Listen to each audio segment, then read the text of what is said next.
Negara Indonesia dikenal sebagai negara yang memiliki jumlah suku, kebudayaan, kesenian, dan juga adat istiadat yang begitu melimpah.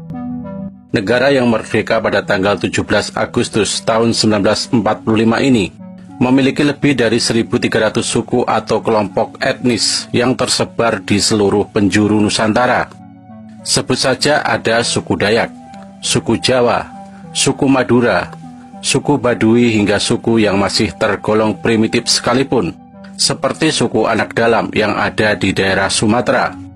Namun apakah Anda tahu di antara suku-suku di Indonesia, terdapat sebuah suku bernama suku Samin? Ajaran Samin disebut juga pergerakan Samin atau Saminisme, adalah salah satu suku yang ada di Indonesia. Masyarakat ini adalah keturunan para pengikut Samin Suro Sentiko yang mengajarkan sedulur sikap, di mana mereka mengobarkan semangat perlawanan terhadap Belanda dalam bentuk lain di luar kekerasan. Bentuk yang dilakukan adalah menolak membayar pajak, menolak segala peraturan yang dibuat pemerintah kolonial.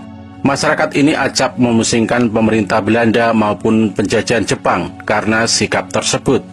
Sikap yang hingga sekarang dianggap menjengkelkan oleh kelompok di luarnya. Masyarakat Samin sendiri mengisolasi diri hingga baru pada tahun 1970-an. Mereka baru tahu Indonesia telah merdeka. Kelompok Samin ini tersebar sampai Jawa Tengah. Namun konsentrasi terbesarnya berada di kawasan Blora dan Bojonegoro, yang masing-masing bermukim di perbatasan kedua wilayah tersebut. Jumlah mereka tidak banyak dan tinggal di kawasan Pegunungan Kendeng, di perbatasan dua provinsi. Kelompok Samin lebih suka disebut wong sikep, karena kata Samin bagi mereka mengandung makna negatif. Orang luar Samin sering menganggap mereka sebagai kelompok yang lugu, tidak suka mencuri, menolak membayar pajak, dan acap menjadi bahan lelucon, terutama di kalangan masyarakat Bojonegoro. Orang Samin memiliki beberapa ajaran utama bagi para anggotanya. Ajaran ini diturunkan dari beberapa generasi untuk terus dilestarikan atau diterapkan. Mereka percaya bahwa dengan menerapkan ajaran ini, maka kehidupan warga Samin akan berjalan dengan baik. Sedangkan jika melanggar ajaran atau aturan, berarti sama halnya mencari perkara dan merusak tatanan yang sudah ada.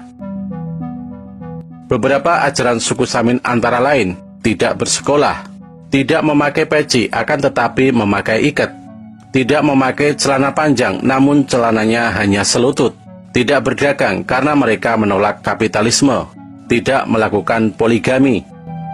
Menurut suku Samin, menikah adalah sesuatu yang sakral. Menikah dilakukan untuk selama-lamanya, sehingga tidak ada kata untuk berselingkuh. Kata selingkuh adalah kata yang tidak ada dalam kamus mereka.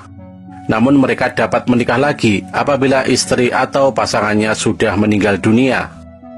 Berkat ajaran ini, kehidupan orang Samin dapat berjalan menjadi lebih baik. Suku Samin juga dikenal sebagai suku yang tidak gila dunia, karena memang mereka tidak terlalu mengurusi kebutuhan dunia secara berlebihan. Yang mereka pegang dan junjung tinggi adalah sesuatu keluhuran yang zaman sekarang sedikit ditemukan. Pokok ajaran Samin adalah sebagai berikut. Agama adalah senjata atau pegangan hidup. Paham Samin tidak membeda-bedakan agama. Oleh karena itu, orang Samin tidak pernah mengingkari atau membenci agama. Yang penting adalah tabiat dalam hidupnya. Jangan mengganggu orang, jangan bertengkar, jangan suka iri hati dan jangan suka mengambil milik orang. Bersikap sabar dan jangan sombong. Manusia hidup harus memahami kehidupannya, sebab hidup adalah sama dengan roh dan hanya satu, dibawa abadi selamanya. Menurut orang Samin, roh orang yang meninggal tidaklah meninggal, namun hanya menanggalkan pakaiannya. Bila berbicara harus bisa menjaga mulut, jujur dan saling menghormati. Berdagang bagi orang Samin dilarang karena dalam perdagangan terdapat unsur ketidakjujuran. Juga tidak boleh menerima sumbangan dalam bentuk uang. Sebagaimana paham lain yang dianggap oleh pendukungnya sebagai agama, orang Samin juga memiliki kitab suci. Kitab suci itu adalah serat Jamus Kalimasada yang terdiri atas beberapa buku, antara lain serat Punjer Kawitan, serat Pikukuh Kasajaten, serat Uri-uri Pambudi, serat Jati Sawit, serat Lampahing Urip, dan merupakan nama-nama kitab yang amat populer dan dimuliakan oleh orang Samin. Ajaran dalam buku Serat Pikukuh Kasajaten ditulis dalam bentuk puisi tembang, yaitu suatu genre puisi tradisional kesusastraan Jawa. Dengan memperdomani kitab itulah, orang Samin hendak membangun sebuah negara batin yang jauh dari sikap drengkisrai, tukar padu, dahpen kemeren. Sebaliknya, mereka hendak mewujudkan perintah, lakonana sabar trokal, sabare dieling-eling, trokali dilakoni. Ajaran perihal perkawinan dalam tembang pangkur orang Samin adalah sebagai berikut. Saha malih dadiagaran, anggegulang gelunganing pembudi, palak trama nguwah mangun, memangun teraping widya, kasampar kasandung dugi prayogantuk, ambudia atmajatama, mugi-mugi dadi kanti. Yang menjadi menarik adalah ada suatu tradisi di kalangan suku Samin berkaitan dengan pernikahan, di mana para calon pasangan dimungkinkan untuk melakukan perkawinan terlebih dahulu, untuk menentukan apakah akan melanjutkan pilihannya untuk ke jenjang pernikahan atau tidak. Perilaku ini sudah banyak dicatat dan ditulis baik oleh peneliti Indonesia maupun peneliti asing.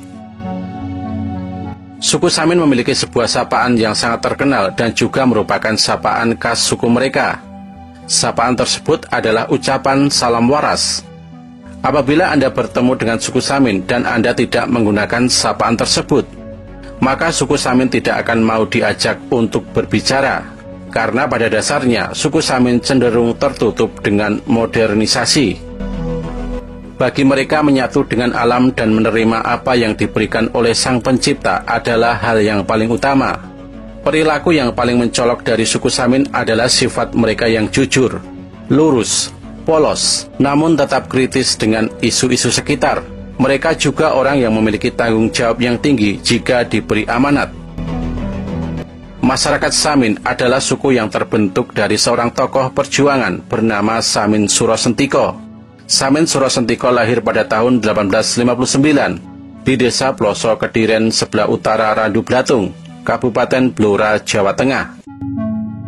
Samin Surosentiko merupakan kerabat dari keturunan dari Pangeran Kusumaning Ayu. Pangeran Kusumaning Ayu adalah Raden Adipati Brotodiningrat yang memerintah di Kabupaten Sumoroto sebelah barat kota Ponorogo.